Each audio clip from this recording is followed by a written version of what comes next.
ભાવનગર શહેરના નવાપરા વિસ્તારમાંથી 500ના દરની નકલી નોટો કચરામાંથી મળી આવતા ભાવનગર ડીએસપી આઈજી સહિતનો પોલીસ કાફલો દોડી ગયો હતો। ભાવનગર શહેરના રોયલ કોમ્પ્લેક્સ પ્રિન્ટિંગ પ્રેસનું હબ ગણવામાં આવે છે। ભાવનગર શહેરના નવાપરા વિસ્તારમાંથી 500ના દરની નકલી નોટો કચરામાંથી મળી આવતા ભાવનગરના ડીએસપી આઈજી સહિતનો પોલીસ કાફલો દોડી ગયો હતો। ભાવનગર શહેરના રોયલ કોમ્પ્લેક્સ પ્રિન્ટિંગ પ્રેસનું હબ ગણવામાં આવે છે।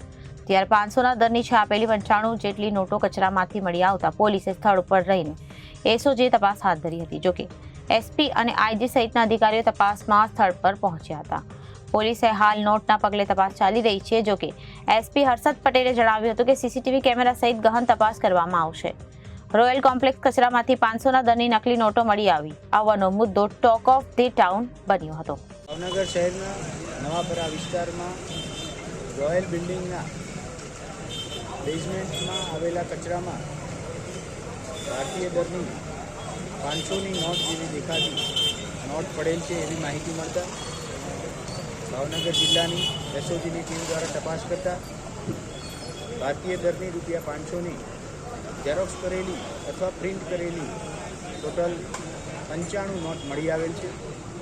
આ જે જગ્યાએથી નોટ મળી આવેલ છે ત્યાં કચરાનો ખૂબ મોટો ઢગલો પડેલ છે, જેથી હવે આજુબાજુના સીસીટીવી જોઈ તથા અહીંયા જે પ્રિન્ટિંગની દુકાન અથવા આને લગતું જે કામ કરે છે એમાંથી કોઈએ પ્રિન્ટ કરેલ છે કે બહારથી કોઈ આવી અને અહીંયા નોટ નાખી ગયેલ છે એ દિશામાં આગળની તપાસ ચાલુ છે।